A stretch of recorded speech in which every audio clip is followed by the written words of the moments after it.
Please be seated.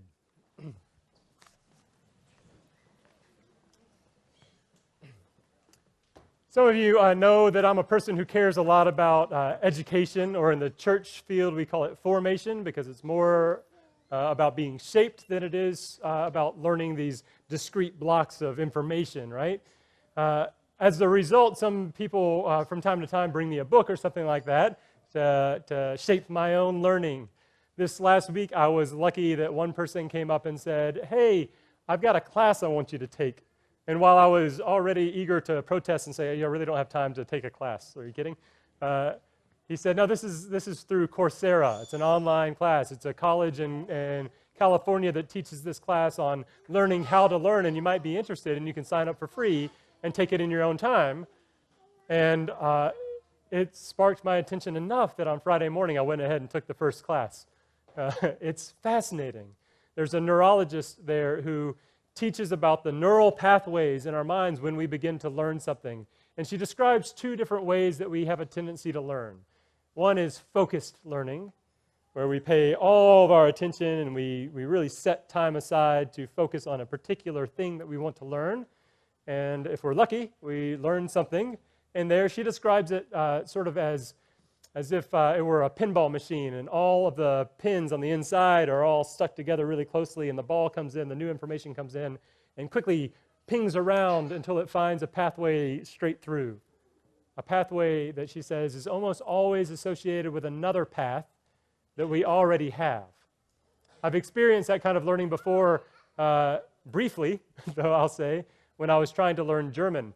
I was a student of Greek, and German and Greek are very, very similar languages. And so during the first 3 weeks of German, I had this early success where all of a sudden it came in, pinged around, and found that pathway that Greek had already established. And it went well for a little while. It got a lot harder, and I quit pretty quickly. But the first 3 weeks were great. That Greek pathway, though, was formed in an entirely different way. And this professor calls this the diffuse way of learning, where you start to learn something and quickly you get frustrated and it feels like you're just banging your head against the wall. And then all of a sudden you go to sleep one night and it seems like the next morning you wake up and you know that thing that you've been trying to figure out for so long, right? She says that if you don't have that neural pathway there already for the ball to find, you've got to give it time to be created. And you have to let that ball ping back and forth across a much wider area. So when I was learning Greek, I remember going to my professor after making several C's and saying to him, "I'm a straight A student at this point, and I would really like to stay a straight A student, so I think I'm going to withdraw from your class." And he said, "Remington, just hang in there, and I bet one day before the final even comes, you're going to wake up and you're just going to know Greek. Just relax and let your mind explore this language and read it and have fun, and one day it'll be there." And sure enough, one day I woke up, and miraculously, before the final, I managed to know enough Greek to make an A. You've experienced learning like that before, I'm sure, right? Diffuse learning. It requires us to exercise this flexibility where these old things that happen to be back in our mind and these new things that are coming in can be synthesized in a way to create something really amazing, not just the same old routine of learning. I think that kind of learning is what's necessary for us to have insights into the kingdom of God, which is why I think Jesus always teaches in these parables, because there's enough familiar material in a parable for us to feel like we're holding on to it without being lectured at and being frustrated, and yet the real work happens as we slowly engage it and play with it over time. And then the next thing you know, we wake up and we say, oh, I know what it's like for the kingdom of God to be so small and then suddenly blossom in my life. I know what it's like for everything to be changed all of a sudden after all this work of mixing in a little bit of God's kingdom into 3 measures of dough. I know what this is like. I know what it's like to feel like I've given up everything just to get that one little pearl. I know what these things are like. You might call this a parabolic way of learning, or a parabolic way of thinking, where we don't try to create such certainty about what we believe something means, but instead we leave it open so that the real insight can begin to trickle in. Jesus says that's where the kingdom of God is. If you are a scribe for this kingdom, then you have to be someone who's trained at thinking this way, at being willing to let the old and the new come together in new ways. You have to be willing to play with these ideas, these metaphors, these similes, this poetry of the kingdom of God, and then you'll really find it. I'm reminded that one of the greatest stories is the story of that woman. Some Gospels say she's from Canaan, some say she's Syro-Phoenician, and she comes to Jesus, and Jesus uses a metaphor with her that the food on the table is for the children of Israel, and she reverses the metaphor back on him and says, yeah, but even the dogs under the table deserve the crumbs. And Jesus' mind is blown, and he changes his entire opinion and says, great is your faith, and because of this, you'll find healing. We'll find healing and peace in the kingdom of God if we allow ourselves the flexibility to think this way. Christ's church is full, I believe, of scribes trained for the kingdom of heaven who are willing to bring out the treasures that are old and also receive these treasures that are new into our storehouse from God. And be willing to play with how those intersect in our hearts between our great desire to serve a God that loves us and God's desire to love us. We are both those that God is pursuing as the merchant pursues pearls, and also we are as if we are this field that we are in, and God is planting this kingdom in our midst just so he can come and purchase the whole field. We've got to be both. I think that is who we started off as. Back in the 50s, when just a few dozen people were courageous enough to say, there might be a worshiping community here in, or what would you have called Ponte Vedra at the time? Not even a village? It's a hamlet, perhaps, right? Not much going on here in Ponte Vedra back in the 1950s. They said, well, if we bring out our treasure that's old and let God's new treasure meet together, and we bring them both together, we'll have something pretty amazing. Unstoppable, Sadie. I love it.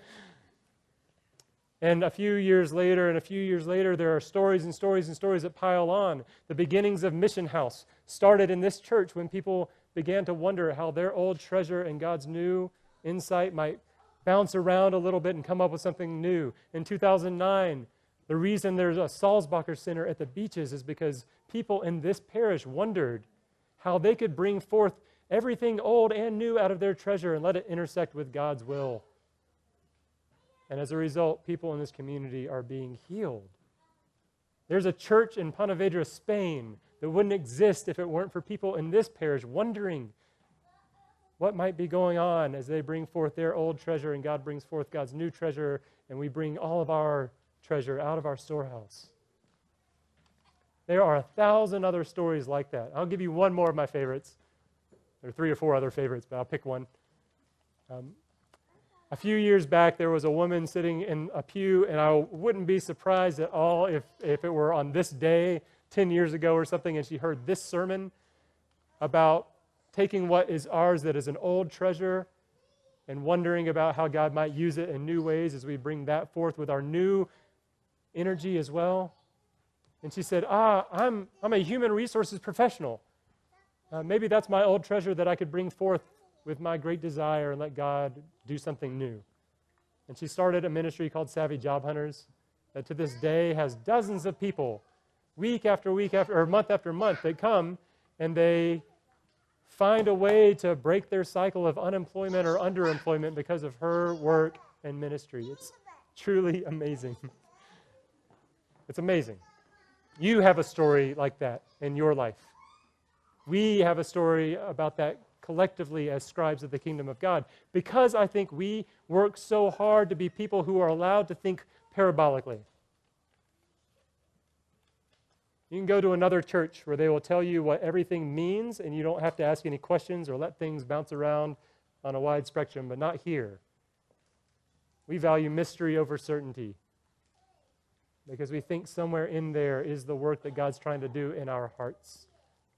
I bring this up to you today because most of you this week will have received a letter and an email, or both, describing to you the plans for the retirement of this church's rector, Rick Westbury, Some of you don't know who Rick Westbury is because you've been up here and have never seen him before, but our sort of the priest version of a CEO has announced his retirement.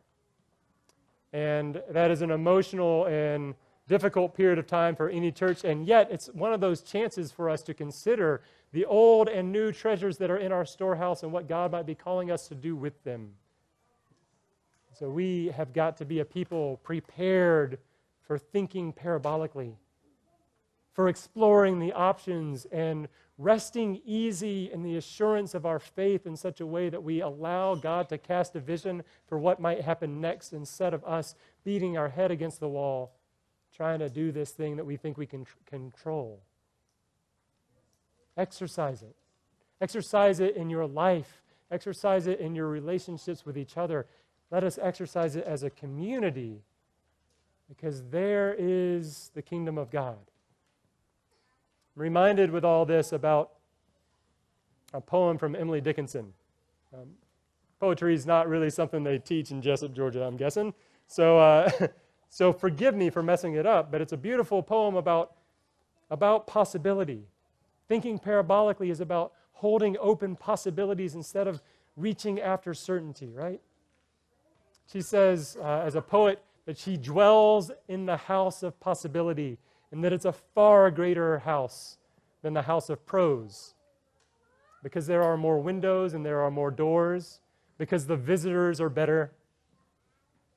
And as she goes down, it's because she says, because the work is the holiest of work, because the true work in the house of possibility is to open wide our narrow hands and collect in all of God's splendor and paradise.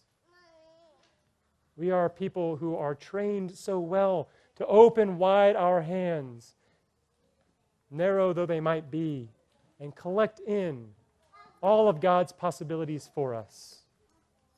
That is who we have been for 60 years and who we will be to come. And today, we celebrate 3 baptisms of people who enter into that world of possibility. It's not a world of certainty. It's a world of faith.